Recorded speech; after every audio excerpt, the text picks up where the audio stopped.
스데반을 때려 죽입니다. 얼마나 무서운 일인지 몰라요.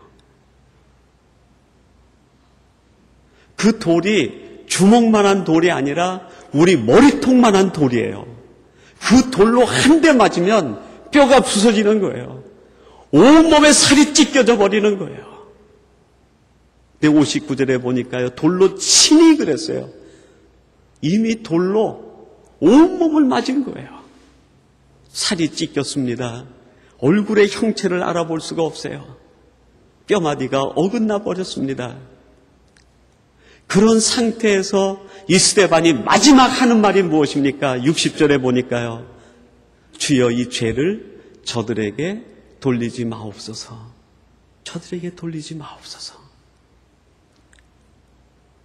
저는 이것이 스데반이 했던 사도행전 7장 설교의 요약이라고 생각합니다.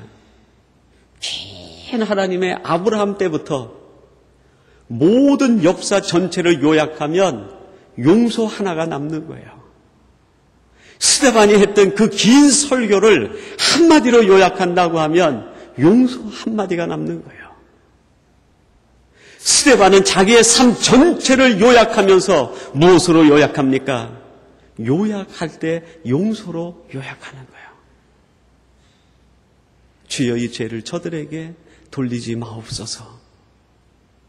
이 용서함만이 하나님의 나라를 증거할 수 있는 유일한 방법이라는 거예요. 여러분, 스데반이 한 설교를 보면은요, 베드로의 설교를 뛰어넘습니다. 수사학적으로나 역사를 꿰뚫어 관통하는 해석적 능력이나 그의 웅변력이나 그의 감화력이나 그의 담대한 선포 능력이나 이 모든 것을 볼 때 신약성경 전체에 나와 있는 설교 중에도 단연 으뜸 설교예요. 얼마나 탁월한 설교가인지 모릅니다. 그런데 그 탁월한 설교 때문이 아니라 스데반이 마지막 남긴 이 한마디, 이 죄를 저들에게 돌리지 마옵소서, 용서 한마디가 그 긴 설교보다 더 능력이 있어서 그것이 사람들을 변화시켜 가기 시작합니다. 여러분, 누가 변화가 됐습니까?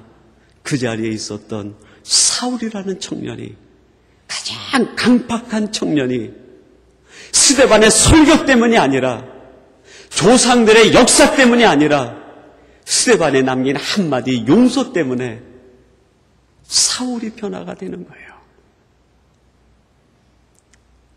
1000번의 설교보다 한 번의 용서가 사람을 변화시키는 능력이 된다는 거예요. 스데반은 그거를 깨달았습니다. 그리고 스데반은 자기가 깨달은 대로 마지막 용서 하나를 행하고 그의 죽음을 맞이하게 됩니다. 여러분, 우리 한국에는요, 많은 그 좋은 신앙 선배들이 계십니다. 그 중에서도 순교하신 선교 신앙인들이 있는데 그 중에 주기철 목사님이 계세요.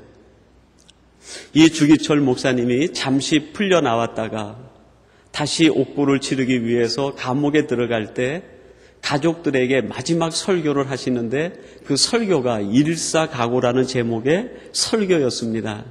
이제 이번에 내가 들어가면 살아나오지 못할 것이다. 자기의 죽음을 예감하고 감옥으로 들어간 거예요. 그리고 약 한 달 정도 지나가지고 가족들에게 연락이 옵니다. 시신을 가져가라는 거예요. 주기철 목사님이 그 감옥에서 순교를 당하신 거예요.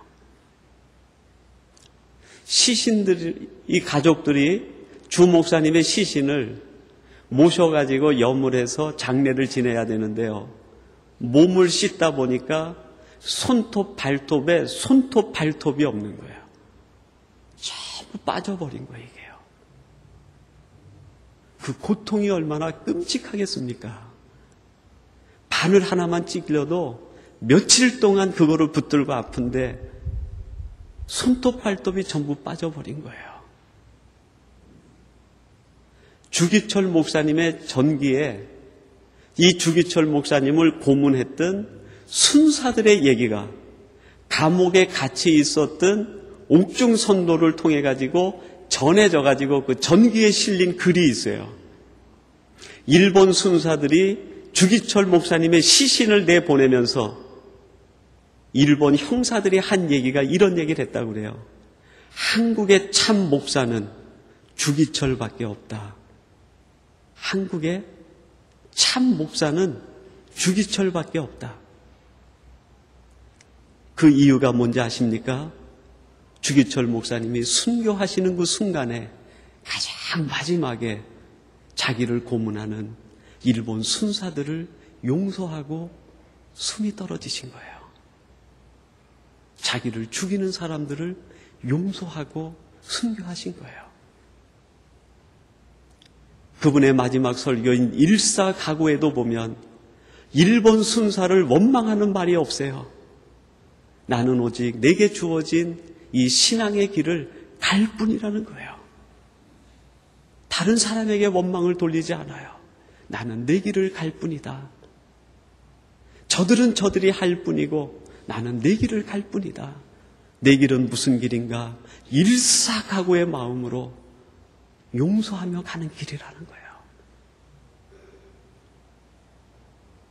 용서함으로 하나님의 나라를 증거하는 거예요.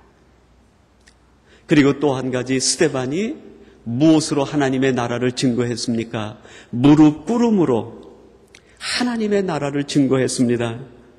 여러분 60절에 보면 하나님께서 스데반의 모습을 지켜보면서 마지막 스데반의 이야기를 이렇게 정리하십니다.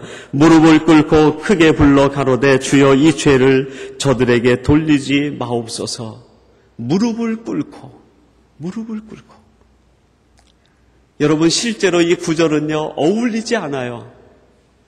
59절에 보면 스데반은 이미 유대인들로부터 적대자들로부터 온갖 돌로 맞은 사람이에요. 뼈마디가 다 부서진 사람이에요. 누워있기도 힘든 상태인데 어떻게 그 자리에서 부서진 뼈를 다시 추스리면서 무릎을 꿇고 앉아 있습니까? 할 수 없는 일을 하는 거예요. 할 수 없는 일을요. 도저히 무릎을 꿇고 앉아 있을 수 없는 상태인데 부서진 뼈들을 붙들고 일어나서 무릎을 꿇고 앉아 있는 거예요. 무릎을 꿇고. 하나님이 볼 때 이거는 기적 같은 일이에요.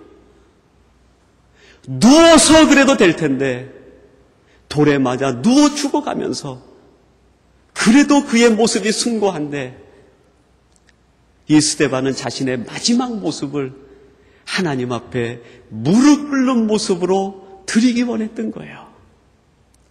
하나님, 제가 누워서 가기 싫습니다. 하나님, 제가 편하게 앉아서 가기 싫습니다. 하나님, 제가 편하게 하나님 보실 때에 부족한 모습으로 하나님 앞에 가기 싫습니다. 하나님 앞에 내 마지막 드리는 몸은 무릎 꿇는 몸으로 하나님께 드리기를 원합니다. 부서진 뼈들을 추스리고 그 고통들을 이겨내면서 무릎을 꿇고 하나님 앞에 마지막 자기 생명을 드리는 거예요.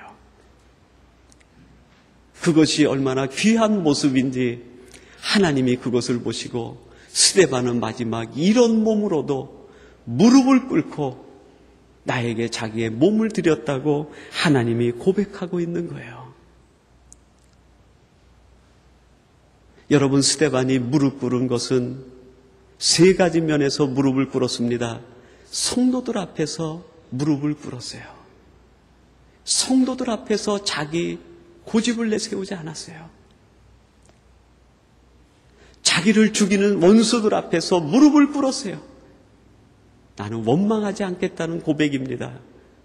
그리고 하나님 앞에서 무릎을 꿇었어요. 하나님 앞에서 무릎을 꿇었어요. 여러분, 하나님 앞과 원수 앞과 성도 앞에 무릎을 꿇을 수 있다고 하면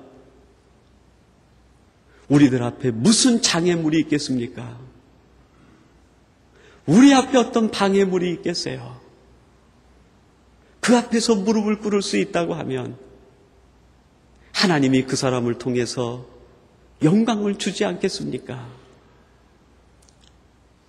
하나님께서 이 스데반을 세상에 보내시고 그의 이름을 지어줄 때 스테파누스라고 이름을 지어줬어요. 그 뜻이 뭡니까? 면류관, 왕관이란 뜻이에요. 이런 사람에게 왕관을 주시겠다는 거예요. 이런 사람에게 면류관을 주시겠다는 거예요. 내 자신 때문이 아니라 하나님 앞에서 무릎 꿇을 수 있는 사람, 성도들 앞에서 무릎을 꿇을 수 있는 사람, 나를 죽이려고 하는 원수들 앞에서 무릎을 꿇을 수 있는 사람, 그 사람이 왕이라는 거예요. 왕. 제가 로키를 갔었는데요. 그 로키에 가니까 그 최고 산 정상이 있더라고요.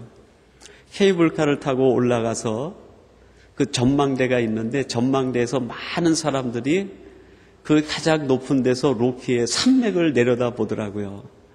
저도 내려다보니까 그 모습이 얼마나 장관인지 모르겠어요. 정말 심려막직하더라고요. 어떻게 그 큰 바위산들이 저런 모습을 가지고 형상될 수 있을까? 이건 하나님의 기적이 아니면 될 수 없겠다. 그런 생각이 들더라고요. 전망대를 돌아서 케이블카를 타기 위해 내려오는데 제 시야에 들어온 것이 있었어요. 그 바위산으로 돼 있는 산 꼭대기에 나무 몇 그루가 있는데 키 높이 자라지 못하고요. 바닥을 기어가지고 온몸이 비틀린 채 자라고 있는 몇 가루 소나무들이 보이더라고요. 얼마나 열악한 환경인지 제 성질껏 자라지 못하는 거예요. 온몸을 비틀어서 자라는 거예요. 그 모습이 너무나 아주 깊이 인상에 남았어요. 그리고 돌아와서 로키 전체를 소개하는 책자가 있어서 그 책자를 보다가 제 마음속에 부딪히는 구절이 있었어요. 그 로키산 정상에 올라가면 무릎 꿇은 나무가 있다는 거예요. 무릎 꿇은 나무. 제가 본 그 나무들이 무릎 꿇은 나무들이었어요. 그 나무들이 로키를 지키고 있더라고요. 무릎 꿇은 나무들이 캐나다를 지키고 있더라고요.